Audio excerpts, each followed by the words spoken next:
Aujourd'hui, nous sommes là sur le site du forage de HLM Grand Yoff.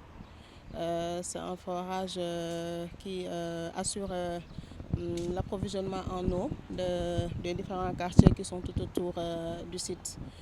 Donc là, nous sommes dans le cadre de la régénération des forages. Donc c'est un forage sur une liste d'un total de 26 forages qui sont régénérés au plan national. C'est un entretien, la régénération, c'est un entretien des forages, disons un nettoyage en profondeur qui permet de nettoyer l'ensemble du forage, le captage jusqu'au fond du forage et de nettoyer également, le plus important, les crépines et le massif filtrant qui est tout autour.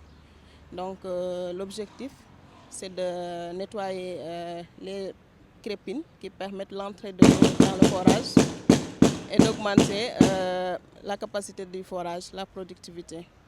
Donc c'est vraiment un entretien qui permet d'améliorer la qualité en évacuant les particules fines et la boue qui peut arriver dans le forage au fur et à mesure de l'exploitation, mais également de nettoyer les crépines afin de retrouver le débit d'exploitation initial du forage et de pouvoir assurer la continuité de la production. Ce n'est pas qu'ils sont bouchés, mais parfois au fur et à mesure qu'on exploite, l'eau qui entre dans le forage entraîne dans son courant des particules fines qui à la longue peuvent obturer une partie des crépines. Et aussi il y a des minéraux de fer qui sont dans l'eau en petite quantité. Ces minéraux de fer précipitent et constituent de l'hydroxyde de fer qui peut constituer un colmatage du forage.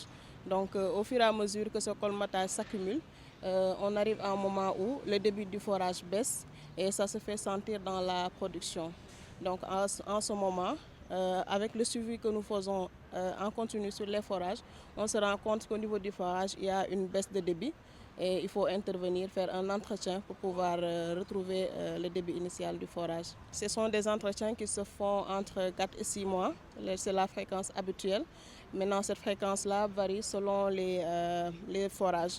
Il y en a qui sont plus vulnérables que d'autres.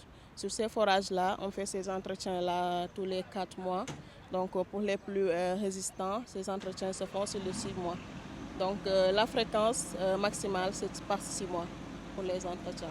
Aujourd'hui, c'est le forage de HLM Grand Yoff, sur lequel, comme vous l'avez vu, nous sommes en train d'expérimenter une technique vraiment novatrice, qui est une technique de traitement à l'air pulsé, que nous expérimentons avec notre partenaire technique Suez.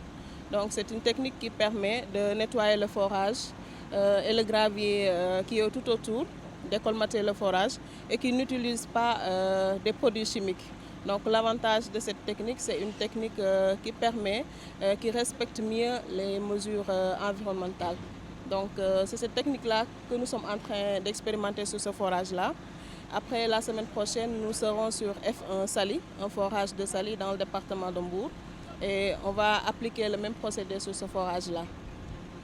Mis à part ces deux traitements-là, il y a également un programme national de régénération qui sera déroulé sur l'ensemble du territoire national et qui va cibler des forages de Thiès, la région de Louga, la région de Tambacounda et notamment le département de Bakel. La semaine prochaine, nous serons sur Bakel pour des régénérations également et aussi la région de Dakar, bien naturellement.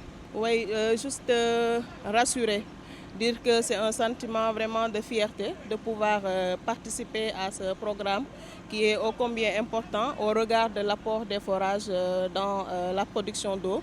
Comme vous le savez, au plan national, les forages constituent la source essentielle de l'approvisionnement en eau des populations.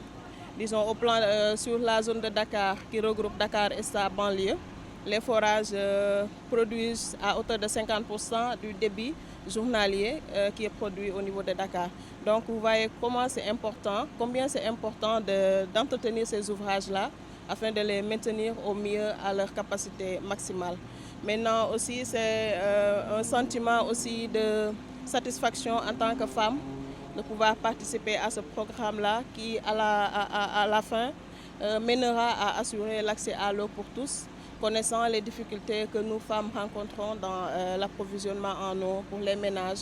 Donc vraiment, c'est vraiment pour moi une fierté de pouvoir contribuer à alléger cette tâche-là pour les ménages de l'ensemble du territoire national.